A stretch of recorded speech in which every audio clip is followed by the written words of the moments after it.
Indie Beacon Radio with hostess Denise Bryson. Welcome to Indie Beacon Radio, where creative souls can find help in marketing their creations. You can send questions for each show on Twitter using the hashtag IndieBeacon. Now sit back and enjoy learning about our guest for this show. Good afternoon. Welcome everyone to our show. We are so excited to be on the show today. Remember, we always encourage everybody to drop everything and read. And I am your host, Denise Bryson, and I am excited and privileged to be interviewing Cathy Clay, the author of Agatta. Yes. Hi. So Cathy, hello. Tell us a little bit about yourself. Well, I'm a native Houstonian, born and raised here. I was also educated at the University of Houston. That's where I received my bachelor's in creative writing. And about 10 years after that, in 2008, I graduated from TSU with a master's in English.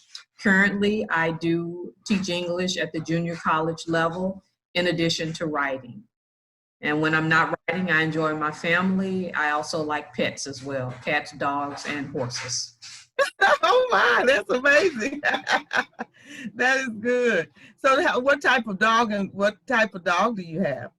Well, our family dog is a Yorkie Poo, and just under a year old, and she's wonderful. Her name's Callie. I can imagine your cat. So, okay, so tell us a little bit about Agatta, and I hope I'm still saying it right.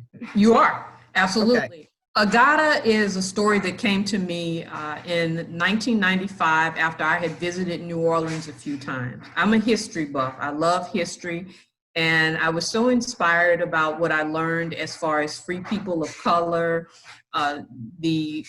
of course, New Orleans, like a lot of places, is famous for its underworld as far as alternative economies, I guess you would say.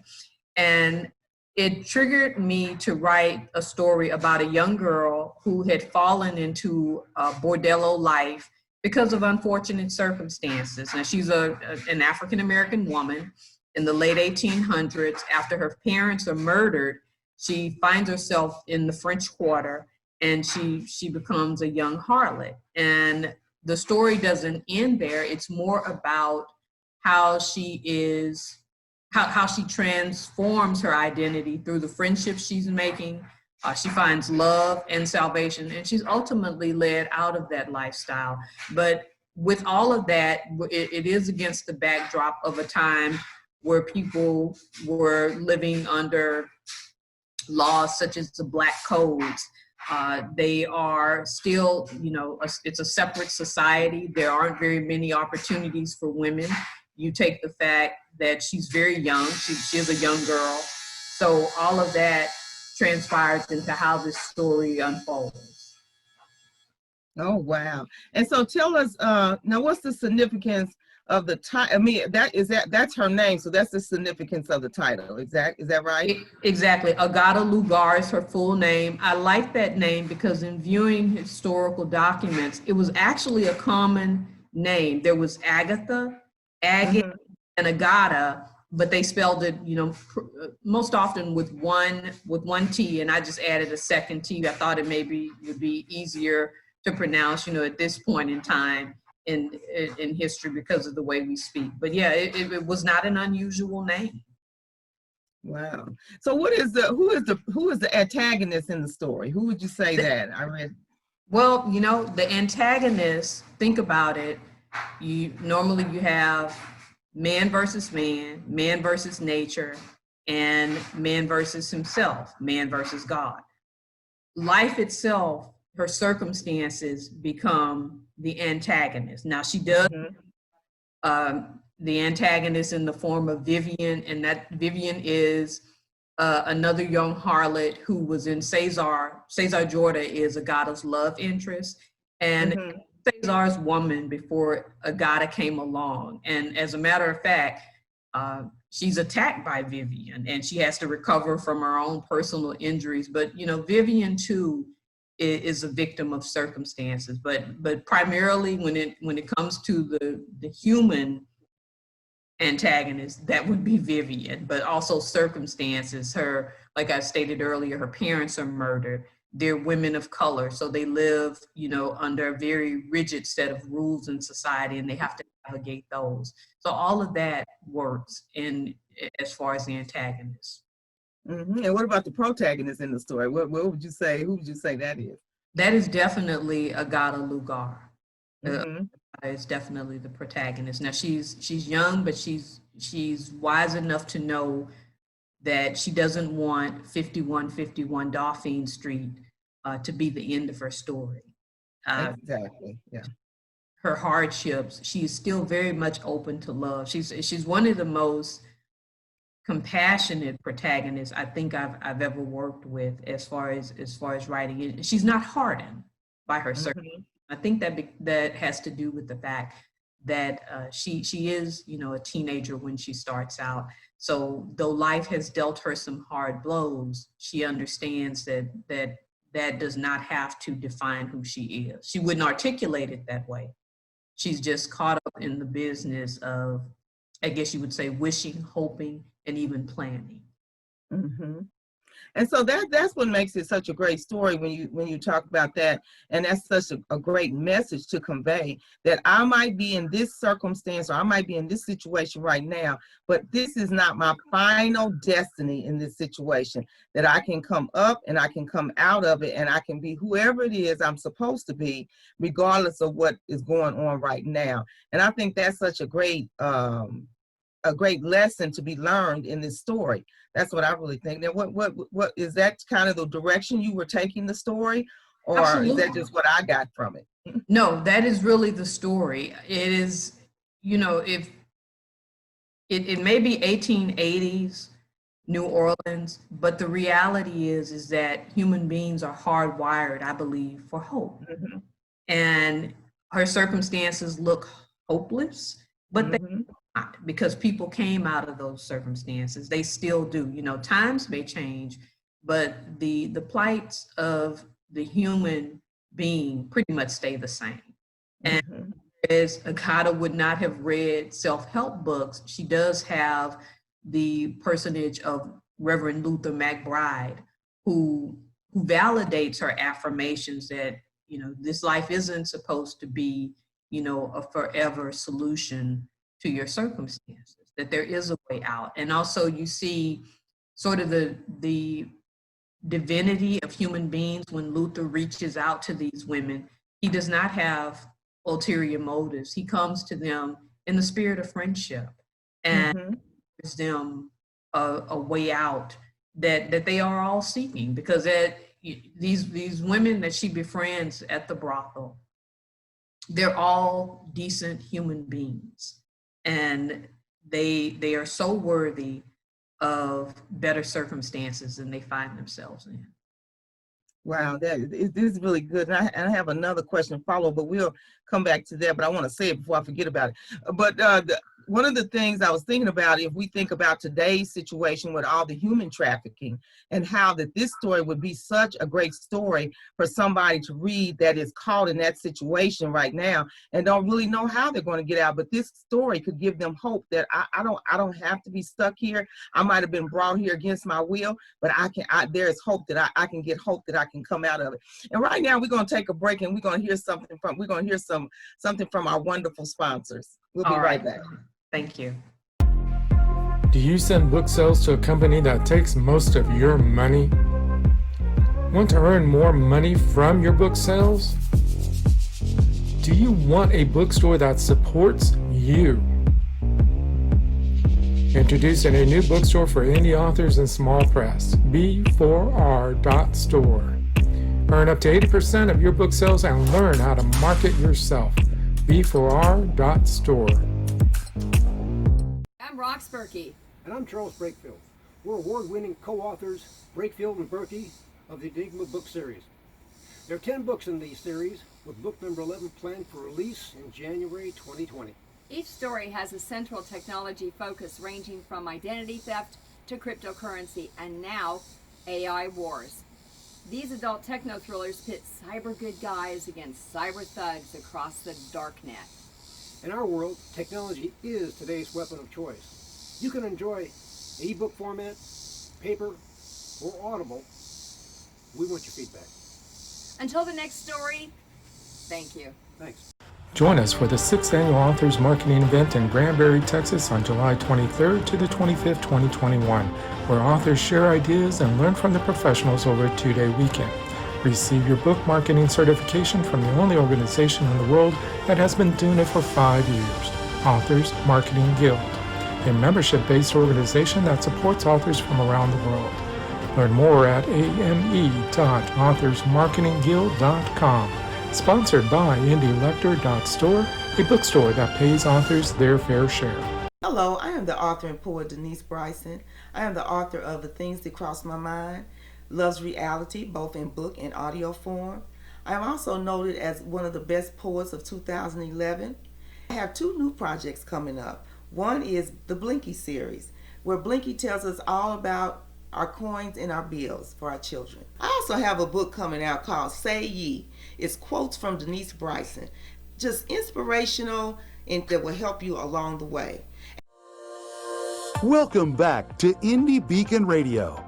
Don't forget to like us, follow us, or subscribe to one of our many channels. Now, here is your host for today's show. Criminal. Okay, Cecil is eclectically criminal. The earrings is in eclectically cosmic. And so there are links to those at cathyclay.org, as well as, they can get an autographed copy of the book, and shipping's included in the price. But there are links to my other works. There's also links to some of the poetry that I've published if they would like to look at those as well. Okay. Currently, I'm working on a full collection of short stories as well as a magical realism novel, and next year would be the target dates for those. Oh wow! So that's a lot going on. I feel like that's good. We got to keep moving, and that's the thing. So I had posed a question, then we'll come back to your future, to the other things you're working on in just a minute. But I did pose a question too. How do you feel about your story as being a story of hope to somebody that is caught in that human trafficking situation? Right. I would say that, it goes back to the idea of hope, that sometimes we forget that suffering does have an expiration date. Mm-hmm. And when people are looking for a way out, they may be challenging, because let's face it, if someone is under the influence of something, their movements are being regulated, it becomes very challenging. But I was reading a story just a few weeks ago about how a young woman managed to maneuver and get out of human trafficking.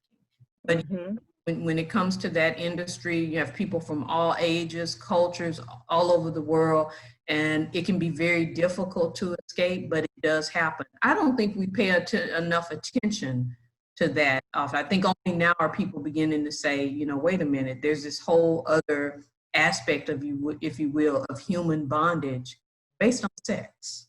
Exactly. And so it goes back to that idea that people, the human spirit is pretty powerful, and that people can pretty much come out of anything when the circumstances line up right, and when they are channeled toward getting out of something. Okay. So and how they need help. Right. They need help. So what message of hope do you want your readers to get from reading Agatta? Well, for one thing, Agatta, despite the subject matter, it is a book that is rooted in, as we stated earlier, faith, hope, and love. Every chapter begins with a Bible verse. A lot of times people are saying, well, hey, this isn't addressed in scripture. Well, actually, a lot of things are. And so every verse sort of, lets the reader know, okay, the chapter is going to have something to do with this biblical verse. So you look at it as a book of life and a book of direction. A person doesn't have to be, biblically literate or even Christian, because ultimately it is a human story. And we also see in Agatta how her close personal friends, the minister Luther McBride, even though Cesar is a pimp, he ended up in that lifestyle again via circumstances, as well as Madame Clovis, where Agatta works. Because keep in mind, madams were very common in the 18th. That the women were the ones who ran those houses of ill repute, as they call them. All of these individuals end up in this environment, and they form relationships that help them build a life away from vice, because right now they're all engaged in vice, but it doesn't diminish their humanity. They love, they care, they cherish, they protect. Those circumstances are not, the entirety of their identities and their beings. And that's good to know. And that just gives anybody hope to know that, I can, I'm better than what I am right now, but anyway, I'm here. But I will be able to be somebody different. I can be who I was really created to be and not be caught up in the circumstance of what's going on right now. Now, you talked a little bit, you discussed a little bit about your books like Cecil, and it's a part of an anthology. And so tell us a little bit about those books. You named another book, but I talked about Cecil and then your other books. So let's talk about those. All right. Cecil is a short story that I began when I was an undergraduate at the University of Houston. It's another one of those stories that is set in New Orleans because I was so inspired by that environment. It's about a young jazz musician, and he is making great strides in his career. He's fallen hopelessly in love with a young lady, and they're planning a life together, marriage, family. Him, he's, as I stated earlier, he's embarking on being a really successful musician in New Orleans. He has a band, and unfortunately, he has a younger sister who gets herself involved with abusive men, and he ends up meeting his downfall, protecting his sister. So it's a tragic love story. And wow. There's this loss. That's what Cecil is about. And then, of course, in Eclectically Cosmic is the short story, The Earrings. And it's about the journey of a pair of earrings, how each owner comes to possess the earrings, but there's a twist at the end. And it's this idea that, things often outlive people. It was written at a time when I really was into antiques and this idea of things being passed down from generation to generation. But when we encounter an antique, which the legal definition is it's 100 years old. So when we encounter that, it has already outlived us. Right, yes. Okay? So this idea about, the value of material things, but it's the experience attached to the material things that mean far more. So that's what Earrings explore. Wow, that is amazing. Now tell us about your poetry. The poetry, I honestly, when I started back writing poetry in 2015, I really hadn't written any in over 20 years. It was a way for me to explore darker themes. And as I began to, revise it, a little more, I started sending it off, and many of the pieces have been published. There's Wild Women's Medical Circle Journal. I think there's a link to that on cathyclay.org so people can get a sample. There are also some that are on web journals where they can get a free sample, like I don't know if I can say this on the podcast, but the journal is called Rat's Ass Review, and form called Hiss that explores race, but metaphorically, it's handled a little different. So they can read that for free. There's some free links to the poetry as well. But really, that's what the poetry was for me to explore darker themes without dwelling in a dark place. For me, I sort of emotionally purge without, staying in dark, because it's hard writing, really, dark things, and dark content. It can be difficult, but there's a way for it to be expressed, and then I move on. So what brought you to that genre of writing? That genre, or what brought me to it? It's a way, I like the idea of being able to just sort of to visit Mm-hmm. out saying, okay, this is all I do, because I don't want to limit myself. The reality is that some of the work I'm doing now, like with the magical realism novel, I could not have written that in the 1990s or when I first started out writing. I would have dismissed it, frankly. But now Mm-hmm. I'm in a place where I'm willing to take more risk. So Mm-hmm. these sometimes when you bring in the element of magic, you are able to address the human predicament in ways that a pure sort of traditional literary format wouldn't allow. And in teaching, I found that sometimes by mixing up the genres a little, the reader Mm-hmm. glean more about the message. That's good. That's really good. Well, we're going to take another break and we will be right back with Cathy Clay. All right. All right, drink time.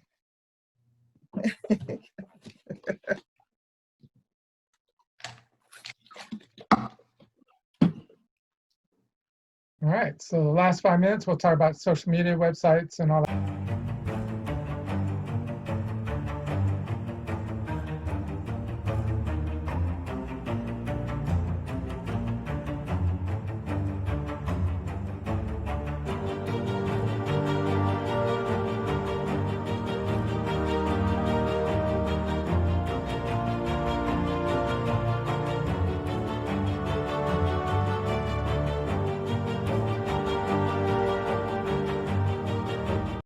Authors Marketing Guild is a membership-owned organization designed to help authors succeed and learn how to better market and sell themselves and their books. Join us at authorsmarketingguild.com and receive so many benefits you'll wonder why you didn't join sooner. That's authorsmarketingguild.com. Welcome back to Indie Beacon Radio. Don't forget to like us, follow us, or subscribe to one of our many channels. Now, here is your host for today's show. Okay. Hello. Welcome back, everybody, to our show. We have been fortunate and blessed to be interviewing Cathy Clay. She is the author of Agatta, and then she has some other anthologies and short stories and books called Cecil, and another one called The Earrings. And so she has some poetry out there. So she's got a lot, and you can go to cathyclay.org, and I'll let her tell you more about that. But she has some great writing out there, and please support our authors. So Cathy, tell us what's next for you. What's going on next? What is next? Just like a lot of people, I am trying to get accustomed to working from home, and contrary to popular belief, that is not as easy as I once fantasized about. I know. So that's the main thing. And then of course, managing the rest of my life in this age of COVID or the era, X age, we just hope it's, just a brief era of COVID. Exactly. Then, just trying to have a schedule that's conducive to effectively working, managing my life, and writing. I tell you what, I have been able to steal a little more time for writing since this has happened. Yes. And once this whole COVID thing is done, I hope to do some more traveling, because I believe that is one of the true blessings of the human experience, to see how other people live. And like I said, travel is inspiration. I probably would have never written Agatta, Cecil, or The Earrings had I not gone up the road to New Orleans. Mm-hmm. So that's one thing. And then just really revising my writing, planning, some festivals that I'm able to do despite COVID. And then as far as readership, I certainly hope to build my readership, and they can go to cathyclay.org. They can read the first chapter of Agatta for free, as well as find out about those other publications I have. And that's my world right now. So go ahead. Oh, I was just going to say, where can we find you on social media? And so, are you on social media outlets? I am on Facebook at Cathy Clay. At Twitter, then it's going to be Cathy Clay 19. There are links to my social media on cathyclay.org, both Facebook and Twitter. So my readers can go there and log in and chat with me. My social media is like a little hope page. I normally try to post very positive, uplifting things because I think people get enough negativity. It's not that we run from, the ills of society, but we need a break. We need a little sunshine. That's all I'm saying. Exactly. Things fairly positive. But Cathy Clay 19 at Twitter is where they can go for that. Are you on Instagram? I am not on Instagram yet. I guess I'm a product of my generation, is that I have trouble with, posting every moment. I think, everything in moderation. I guess that's my philosophy when it comes to social media. Yes. Real person. Yes. Exactly. Now, where can your books be purchased? I know they're on Authors Marketing Guild, and I know this on Amazon. Are you on any other outlets for purchase? Barnes & Nobles has them. Barnes & Nobles, their website, you can order it there, or you can go to cathyclay.org and order it directly from me, which is wonderful because when you do that, then 10% goes to charity, things like homeless shelters and food banks. All right, that is amazing. Good. That is good. So then I was going to ask one more question. Do you have any upcoming events that you're going to be a part of? Yes, I'm going to the Galveston Book Fest next month. Wow. 14th. It's the Wine and Book Walk at the Antique Pavilion, and I'd love for people to come out and support us. That is good. That's going to be pretty. I hope it'd be a beautiful day for that. I hope so too. I really do. Well, Cathy, it has been a pleasure chatting with you about your masterpieces. Thank you so much for taking the time to interview with us, and we really appreciate that. And we're asking all of our viewers to please go out and support her and to get her books and go on her webpage and go to Authors Marketing Guild and look out there at all of our many authors that are there on that website as well. And please remember to support our authors, like I said, and continue to drop everything you read. Reading is really a blessing, so you want to read these books and get all that the message has, the messages of hope, the lessons to learn things. So thank you so much, Cathy, for taking the time to be with us today. Thank you for having me. I really appreciate it. Thank you for listening to Indie Beacon Radio, where creative souls can find help in marketing their creations. To learn more about Indie Beacon services, to be a guest on the show, or to advertise on our show, please visit our website. Indie Beacon Radio with hostess Denise Bryson. Indie Beacon Radio is produced by B. Allen Bourgeois for Authors Marketing Guild LLC, copyright 2020. Voiceover by Randy James, Lydia Bello, and B. Allen Bourgeois. To be a sponsor of the show or for more information, please email us at info@authorsmarketingguild.com. To be interviewed for the show, please complete the form at radio.authorsmarketingguild.com. Music Always Rejoice by Ramcord of